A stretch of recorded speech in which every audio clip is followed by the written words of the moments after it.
Hello and welcome back to the new vlog. सब देखने और सुनने वालों को मेरा सलाम और नमस्कार। मैं हाजिर हूं आपके साथ एक नया व्लॉग लेके। जी हां, बात करेंगे इंटरलिंक लैब्स के बारे में। जैसे कि आप सब जानते हैं, इंटरलिंक लैब में हेल्विंग जो है वो शुरू हो चुकी है। और जो पहले रिवॉर्ड्स थे वो अब हम लोगों को आधे मिल रहे हैं। मैंने आसान लफ्जों में समझाया था कि इस टाइम पे जो बाकी चीज़ें हैं उनमें सबसे चीज़ जिस पे इफेक्ट हुआ है वो हमारे एयर ड्रॉप है, जो कि हर 4 घंटे बाद हमारी माइनिंग साइकिल होती है। उसके जो बेस रेट है उसको कम कर दिया गया है। पहले हमारा बेस रेट जो था वो 1 पे था, यानी 1 से शुरू होता था, लेकिन अब हमारा बेस रेट जो है उसको 0.5 कर दिया गया है। कुछ चीजें समझाने के लिए इसकी टोकनॉमिक्स के बारे में, और ये कैसे, जिस तरह बिटकॉइन और बीएनबी उनका क्या मैकेनिज्म है। मैं आईटीएलजी या आईटीएल को कोई इस टाइम बिटकॉइन या बीएनबी से नहीं मिला रहा, सिर्फ मैं आपको मैकेनिज्म समझाने के लिए थोड़ी सी वो बात समझाऊंगा। तो सबसे पहले हम चलते हैं, अभी थोड़ी देर पहले ही केवी का ट्वीट आया है, तकरीबन 15 मिनट पहले। यहाँ पे केवी ट्वीट करके बोलते हैं, halving and the story of balance tokenomics. सबसे पहले हेल्विंग तो आप लोग जानते ही हैं, जो बेस रिवॉर्ड को आधा कर दिया गया है। हेल्विंग तो हो गई वो। यहाँ पे कहते हैं and the story of balance tokenomics. ये मैं आप लोगों को थोड़ा समझाता हूँ ताकि बहुत से लोग जिनको टोकनॉमिक्स का नहीं पता वो पता चल जाए। बेसिकली टोकनॉमिक्स का वर्ड निकला कहाँ से है। एक आ गया टोकन, दूसरा आ गया आपका इकोनॉमिक्स। तो टोकन और इकोनॉमिक्स को मिला के बनाया गया टोकनॉमिक्स। तो सबसे पहले मैं आप लोगों को ले चलूं दोबारा केवी के ट्वीट के ऊपर। केवी भाई बोलते हैं, as you already know the halving has taken place. This is not the first time we have reduced referral और गेमिंग रिवॉर्ड। यहाँ पे वो कह रहे हैं ये कोई पहला टाइम नहीं है कि हमने जो रेफरल है या गेमिंग रिवॉर्ड जो है उनके पॉइंट कम कर दिए हैं। रेफरल के तो अभी तक जो मैंने चेक किए पॉइंट कम नहीं हुए, लेकिन ये कह रहे हैं पहले हम जो है ये चीजें कर चुके हैं। गेमिंग के काफी लोग बोल रहे हैं पॉइंट कम हो गए। मैं खेलता नहीं इसलिए मुझे उसके बारे में इतना पता नहीं। फिर ये कहते हैं, however this is the first time the base rate has been reduced from 1 to 5। यानी बेस रेट जो था वो पहले 1 था, अब उसको कम करके 5 कर दिया गया है। बहुत से लोग जो हैं उन्होंने, काफी लोगों ने ये शिकायत की कि हमारा जो बेस रिवॉर्ड है वो कम हो गया है, या जो टोकन हमें पहले आ रहे थे, फॉर एग्जाम्पल कि हम लोगों को टोकन आ रहे थे 100, अब वो आ रहे हैं 50। मैं सिर्फ यहाँ पे देख रहा हूँ, अगर मुझे यहाँ थोड़ा नजर आ जाए ताकि मैं आप लोगों को जो हूँ उस चीज को समझा सकूं। लेकिन चलें, थोड़ी देर में हम वापस इसकी तरफ आते हैं, लेकिन चलते हैं दोबारा ट्वीट की तरफ। तो यहाँ पे बोलते हैं दिस मैकेनिज्म हेल्प, लेकिन यहाँ पे अगर, सॉरी मैं ये चीज मिस कर गया। यहाँ पे कह रहे हैं कि अभी 1 से हमने 5 कर दिया है, लेकिन कॉन्ग्रेचुलेशंस उन सब लोगों को जिन्होंने बहुत जल्दी स्टेज के अंदर इंटरलिंक को ज्वाइन किया। लेकिन फिर वो कहते हैं, मेरा पर्सनल व्यू है कि अभी भी इट्स टू अर्ली है, क्योंकि आगे चल के बहुत जल्द इसका रेट जो है हम लोग 0.25 और उसके बाद 0.125 करने जा रहे हैं। और इससे और ज्यादा फर्क पड़ेगा, और अभी जो भी कॉइन्स बन रहे हैं वो भी नहीं बनेंगे। तो जिन्होंने शुरू में शुरू किया है उनको तो मुबारकबाद दी जा रही है, लेकिन वो कह रहे हैं कि अभी भी जिन्होंने किया उनको कोई ऐसा नहीं है कि उनके लिए सही नहीं है, बल्कि अभी भी अर्ली स्टेज है, वो अभी भी ज्वाइन कर सकते हैं। क्योंकि अभी भी हमारा बेस रेट 0.5 है, जो आगे चल के 0.25 या 0.125 हो जाएगा। तो फॉर एग्जाम्पल, जैसे आप पहले 100 कॉइन बनाते थे, यानी हर 4 घंटे में आपको 100 कॉइन बनाते थे, तो इसमें आधे करके उनको 50 कर दिया गया। आगे चल के जब ये बेस रेट और कम होगा तो 50 की जगह वो कॉइन 25 हो जाएंगे। फिर जब वो बेस रेट और कम होगा तो वो 25 के बजाय 12.5 होंगे। तो यहाँ पे ये समझाया जा रहा है कि आगे चल के ये होने जा रहा है। अब ये कहते हैं, bye issuing fewer ITLG over time, the halving increases the likelihood of value appreciation. Assuming demand remains consistent, this stands in contrast to fiat currency, which typically lose value over time due to inflation. For example, Via Coke could just cost a dime in the 1960s. खैर, ये यहाँ पे बता रहे हैं कि जिस तरह पैसा होता है उसको बार बार प्रिंट किया जाता है, बढ़ाया जाता है, उसका बैकअप नहीं किया जाता गोल्ड के साथ, तो वो इन द फ्यूचर आने वाले टाइम में उसकी वैल्यू कम होती जाती है। यहाँ पे वो एक मिसाल दे रहे हैं कि जिस तरह एक कोक का जो कैन है, यानी कि एक सोडे की बोतल, वो पिछले ज़माने में अगर 10 पैसे की थी, आज वो 100 रुपए की है, तो ऐसा क्यों है। फिर ये बताते हैं कि ये मैकेनिज्म जो है ये हेल्प करेगा आईटीएलजी को, कि आईटीएलजी जो है वो इन्फ्लेशनरी ना हो जाए। इन्फ्लेशनरी में आपको समझा दूं, वो चीज जो बढ़ती रहती है। डिफ्लेशनरी, जो चीज कम होती रहती है। तो ये कह रही है सारी चीजें करना जरूरी था ताकि के जो आईटीएलजी है वो इन्फ्लेशनरी ना हो, बल्कि अपनी लॉन्ग टर्म वैल्यू जो है उसको बचा के चल सके, उसको मेंटेन करके बल्कि बढ़ा के चल सके। यहाँ पे वो कहते हैं in short halving is one of the key mechanism through which the interlink human protocol maintain scarcity and scarcity is one of the reason interlink is sought after by million of people.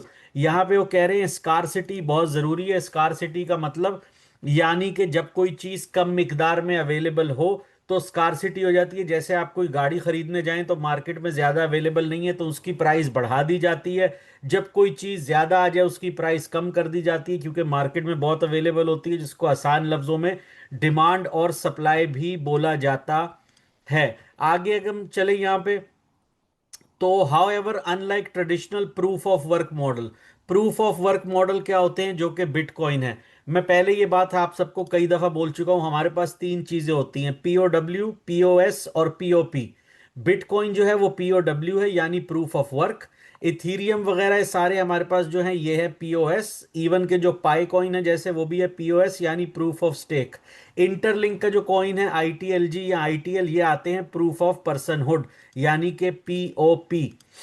अब इसमें आगे चलते हैं कि कह रहे हैं कि this also provides rewards for human nodes that work together to protect and secure the network.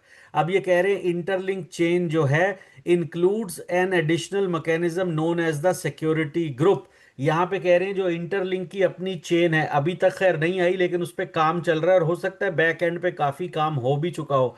वो कह रहे हैं इंटरलिंक की जो चेन है वो पीओपी के ऊपर डिपेंड करती है, जिसका एक मेजर फीचर जो है वो सिक्योरिटी ग्रुप्स हैं। सिक्योरिटी ग्रुप आप सब जानते हैं जिसमें हम रोज माइन करते हैं, उसके अंदर भी सारा डिपेंड 6 की 6 साइकिल्स पे होता है। तो उसका कह रही है उसका एक मेन फीचर या मैकेनिज्म जो है सिक्योरिटी ग्रुप भी है। This also provides reward for human nodes that work together. इसके अंदर उनको रिवॉर्ड्स दिए जाते हैं जो कि सारे एक साथ मिलके काम करते हैं। और इस जो प्रोजेक्ट है यानी प्रोजेक्ट का मतलब के साथ मिलके वो इस नेटवर्क को प्रोटेक्ट करते हैं और सिक्योर बनाते हैं। आगे वो कहते हैं in the near future rewards from the security group में also be subject to halving.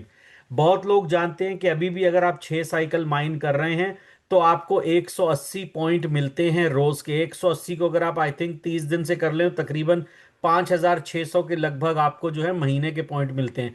वो कह रहे हैं अभी हमने सिर्फ कमी जो है बेस रेट पे की है, आगे चल के हो सकता है कि हम इसमें तो और कमी करेंगे करेंगे बल्कि सिक्योरिटी ग्रुप के अंदर भी कमी लेके आ जाएंगे। तो वो पॉइंट भी जो अभी आपको 180 मिल रहे हैं वो आगे चल के शायद आपको ना मिले। फिर ये कहते हैं लास्ट में that said halving is not always purely positive if halving is applied excessively while ecosystem is not yet strong enough. Lower rewards for new participant can slow network growth. Once growth is constrained, rewards naturally become far less attractive. This is why halving must always be carefully balanced. With the recovery mechanism in place, interlink is moving toward becoming a super mining application. Everything is still very early. अच्छा जी, यहाँ पे अभी आके कह रहे हैं कि कई दफा ऐसा भी होता है कि जो आपका हेल्विंग कर दी जाए या कोई चीज कर दी जाए तो उसकी वजह से आपको नुकसान भी होता है। उसके अंदर नुकसान क्या होता है कि बहुत लोग जो होते हैं उनका इंटरेस्ट खत्म हो जाता है कि यहाँ पे चीज बहुत कम मिल रही है। लेकिन ऐसा उन प्रोजेक्ट्स के साथ होता है कि जो प्रोजेक्ट्स अंदर से स्ट्रांग ना हो, लेकिन हम इस प्रोजेक्ट को स्ट्रांग बना रहे हैं, इसी की वजह से इस पे इतना फर्क नहीं पड़ेगा। और दूसरी सबसे बड़ी चीज उन्होंने बताई जो कि डाओ के अंदर रिकवरी मैकेनिज्म जो है अप्रूव हुआ था, जिसके अंदर जो इतने लोग आइदर इनएक्टिव बीमारी की वजह से या किसी और वजह से या वैसे ही माइनिंग नहीं करना चाह रहे थे और छोड़ के जा चुके हैं, जब वो वापस आएंगे तो ये नेटवर्क और मजबूत हो जाएगा। थोड़ा मैं आपको टोकनॉमिक्स की तरफ ले चलूं जो सबसे पहले इस पोस्ट में बताया गया। तो यहां मैंने ये आप लोगों के लिए आसान से लफ्जों में सर्च किया है, what is tokenomics in crypto currency. Tokenomics क्या है, टोकन यानी कि मैंने आपको बताया प्लस इकोनॉमिक्स, इकोनॉमिक्स और टोकन को दोनों को मिला के टोकनॉमिक्स का वर्ड निकलता है। इन क्रिप्टो के अंदर आसान सा इसका वर्ड है कि आपको कॉइन्स डिस्ट्रीब्यूट कैसे किए जाएंगे, कंट्रोल कैसे किए जाएंगे और उनकी वैल्यू ओवर टाइम कैसे कंट्रोल की जाएगी या मेंटेन की जाएगी, बेसिकली इसको टोकनॉमिक्स कहते हैं। मैं इस पे पहले भी बहुत बड़ी वीडियो बना चुका हूं, तो इसके ऊपर पूरा अगर मैं वो करूंगा तो उसके अंदर काफी टाइम लग जाएगा। लेकिन ये आपको बता दूं टोकनॉमिक्स वर्क्स कैसे करता है। सबसे पहले इसके अंदर सीधी सी मिसाल है कि आपके टोकन की टोटल सप्लाई क्या है, दूसरे नंबर पे टोकन जो है उसकी डिस्ट्रीब्यूशन कैसे हो रही है, तीसरा उसकी यूटिलिटी यानी कि रियल यूज केस क्या है, चौथा उसके इंसेंटिव या रिवॉर्ड्स उसमें क्या मिलते हैं, और पांचवा उसका जो बर्निंग सिस्टम है, उसका जो लॉकिंग सिस्टम है यानी कि स्टेकिंग सिस्टम या halving mechanism, sorry halving mechanism, वो कैसा है। तो बेसिकली हमारे पास बर्न भी है इस टाइम पे, हमारे पास लॉकिंग भी आ रहा है वर्जन 5 के अंदर जहां पे हम अपने वेरीफाइड आईटीएलजी लॉक कर सकेंगे, और हेल्विंग मैकेनिज्म ये दूसरी दफा है जो आ चुका है। उसके बाद गवर्नेंस के रूल्स हैं, यानी कि ये भी फायदा करता है कि who control the changes. Basically हमारा जो नेटवर्क है वो डिसेंट्रलाइज्ड है, तो यहाँ हर चीज आपके अपने कंट्रोल में है, ये और कोई इसको कंट्रोल नहीं कर सकता। अब अगर मैं आपको थोड़ा सा और समझाने जाऊं, कई लोगों ने मुझे कहा कि सर ये हेल्विंग क्यों ले आए, ऐसा क्यों कर दिया, कॉइन्स कम मिल रहे हैं, ये प्रॉब्लम है वो प्रॉब्लम है, इससे तो हमें कॉइन्स कुछ मिलेंगे नहीं। तो याद रखिए मैंने पहले भी समझाया, जो प्रोजेक्ट्स या जो क्रिप्टो करेंसी अपने अंदर हेल्विंग नहीं लेके आती हैं, टोकनॉमिक्स पे सही काम नहीं करती, वो आगे चल के फेल हो जाती हैं। थोड़ा सा मैं आपको दो कॉइन्स का समझा दूं।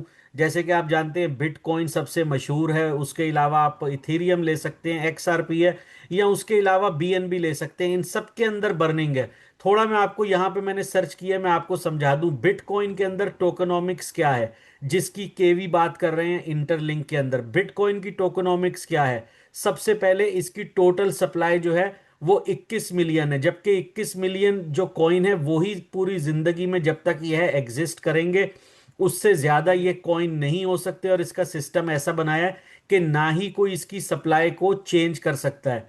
माइनिंग, नए बिटकॉइन जो हैं वो माइन होते हैं नेटवर्क को सिक्योर करने के लिए, लेकिन बिटकॉइन के अंदर भी हेल्विंग है। अगर किसी को नहीं पता, बिटकॉइन के अंदर हर 4 साल के बाद हेल्विंग होती है। और ये जो हर साल 4 साल के बाद हेल्विंग होती है, इसके अंदर जो माइनिंग के रिवॉर्ड्स हैं, यानी जो लोग माइन कर रहे हैं उसके रिवॉर्ड क्या मिलेंगे, यानी कि कितने बिटकॉइन बेसिकली उनको रिवॉर्ड में मिलेंगे, वो कम से कम होते जा रहे हैं। इसीलिए बिटकॉइन जो है वो ऑलमोस्ट 80 से 90% माइन हो चुका है, लेकिन बाकी 10% करने के लिए या 5% जो रह गया है, वो करने के लिए अभी हमें 115 यानी अब तो 114 साल रह गए, तो 114 साल लगेंगे। इतना जबरदस्त बिटकॉइन जो है उसका सिस्टम है। इसमें फिर क्या कहता है, इस सिस्टम से क्या होता है, this slow down new supply and help की बिटकॉइन स्कार्स। इतनी स्लो माइनिंग और हेल्विंग की वजह से बिटकॉइन जो है उसकी सप्लाई कम ही रहती है, और बिटकॉइन जो है स्कार्स रहता है, यानी कि इतना ज्यादा अवेलेबल नहीं होता। प्राइस कब ऊपर जाती है, जब डिमांड इंक्रीज होती है और सप्लाई जो है लिमिटेड होती है। ये आपकी हो गई बिटकॉइन जो है उसकी बेसिकली टोकनॉमिक्स। अब मैं आपको थोड़ा सा बता दूं बाइनेंस का। बाइनेंस की टोकनॉमिक्स क्या है, इसके अंदर इनकी टोकन बर्निंग है। बाइनेंस जो है रेगुलरली अपने टोकन जो है उनको डिस्ट्रॉय करता है, बर्न करता है। इनफैक्ट मैं आपको बताऊं कि बाइनेंस जो है वो हर 3 महीने के बाद बर्निंग करता है, हर 3 महीने के बाद बर्निंग करता है। मैंने उसके भी फिगर्स निकाले, ये बात मैंने कल या परसों एएमए में भी बताई थी कि बाइनेंस जो है वो हर 3 महीने के बाद बर्निंग करता है। और मैं आपको बताता हूँ, ऐसे ही बाइनेंस की वैल्यू ऊपर नहीं जा रही। एक तो इनका अपना एक्सचेंज है, दुआ कीजिए कि हमारा भी आगे चल के सही और पावरफुल आईटीएलएक्स एक्सचेंज बन जाए। दूसरा इनका बर्निंग मैकेनिज्म है। तीसरा इनका अपना जो कॉइन है वो यूटिलिटी कॉइन है, यूटिलिटी बेस्ड। उसका आपको बताता हूँ। फ्यूअर टोकन लेफ्ट, यहाँ पे भी वही बात है, यूटिलिटी। इसकी यूटिलिटी क्या है आपको पता है, चेन है, उसके ऊपर आप इनका अपना कॉइन है, फिर ये गैस फीस में यूज होता है। आप इनका कॉइन यूज करो तो ट्रेडिंग फीस कम है, लॉन्च पैड्स हैं, स्टेकिंग है, पेमेंट्स है, इसकी वजह से सप्लाई जो है इसकी नीचे जाती जा रही है। अब यहाँ पे मैं अगर आपको बताऊं कि इसकी टोटल सप्लाई क्या है, मैंने ये भी आपके लिए निकालता। इसकी टोटल सप्लाई जब शुरू हुआ था तो तकरीबन 200 मिलियन के करीब थी। अभी यहाँ पे आप देखें रिसेंटली जो इन्होंने बर्निंग की है, ये 2025 के बीच में तकरीबन इन्होंने 1.6 मिलियन बीएनबी कॉइन जो है उनको बर्न किया था। फिर यहाँ पे दिखा रहे हैं लेट 2025 में, यानी कि सितंबर अक्टूबर नवंबर हो सकता है, इन्होंने फिर 1.44 मिलियन बीएनबी जो है वो बर्न किए थे। और अभी अर्ली 26 में, यानी अभी आपको पता है साल शुरू हुए 1.25 महीना हुआ है, और ऑलरेडी बाइनेंस जो है 1.37 मिलियन कॉइन्स जो है वो बर्न कर चुका है। यहां पे देख लीजिए आ गया कि इनकी 200 मिलियन सप्लाई थी, और जो बाइनेंस है उसका गोल ये है कि ओवर टाइम वो अपनी सप्लाई को 100 मिलियन के करीब जो है लेके आ जाएं। अब यहाँ पे बहुत सारे लोगों को ये होता है कि भाई बर्न हो रहे हैं, वो तो मास्टर नोड में जा रहे हैं आईटीएलजी के। यस, 99% कॉइन जो है वो मास्टर नोड में जा रहा है, क्योंकि इस प्रोजेक्ट अभी मैच्योर नहीं हुआ, इसमें माइनिंग हो रही है। लेकिन उसमें से चाहे 1% ही है, लेकिन बर्निंग हो जरूर रही है। अब कई लोग कहते हैं भाई बर्निंग हो गई तो ये कॉइन कहाँ गए। बेसिकली ये एक वॉलेट बनाया जाता है जिसको डेड वॉलेट भी कहा जाता है। ये कॉइन उसके अंदर चले जाते हैं। ऐसा नहीं होता कि माचिस लगा के इसको बर्न किया जाता है, नहीं, ये सेट असाइड हो जाते हैं एक डेड वॉलेट के अंदर, जिसमें से ये कभी वापस नहीं आते। तो केवी का जो मेन ट्वीट है वो यही है कि हम इसकी हेल्विंग करते जाएंगे, लेकिन हम खाली हेल्विंग अनाउंस नहीं करेंगे, मेक श्योर करेंगे कि साथ साथ जो प्रोजेक्ट है वो पूरा स्ट्रांग हो, ताकि हम इसकी हेल्विंग करें। और वो लोग खुश नसीब हैं जो शुरू से इसको माइन कर रहे हैं, इवन अभी भी जो करेंगे उनको जो है खुश नसीब हैं कि उनको अभी मिलेंगे, क्योंकि आगे चल के हम और हेल्विंग करेंगे। और इसके बाद सिक्योरिटी ग्रुप्स के अंदर भी हेल्विंग जो है वो शुरू होने जा रही है। बाकी मैंने आपको टोकनॉमिक्स का समझाया। वीडियो पसंद आई हो तो लाइक और शेयर कीजिए, चैनल को सब्सक्राइब कीजिए। लास्ट में एक बात बताता चलूं, मैंने एक्स के ऊपर एक पोस्ट लगाई है। जो भी बंदा मेरे रेफरल कोड से ज्वाइन करेगा और साथ साथ अपना ITLX का वॉलेट कोड मेरे कोड से ज्वाइन करेगा, अगले 30 दिन तक स्पेशल ऑफर है, वो करे, मुझे तस्वीर शेयर करे, चाहे मेरे टेलीग्राम पे या मेरे ट्विटर अकाउंट पे यानी कि एक्स पे, और उस हर बंदे को रिवॉर्ड में 5 USDT दिया जाएगा। वीडियो पसंद आई हो तो लाइक और शेयर कीजिए, चैनल को सब्सक्राइब कीजिए। बहुत जल्द मिलूंगा नेक्स्ट व्लॉग में, तब तक के लिए टेक केयर।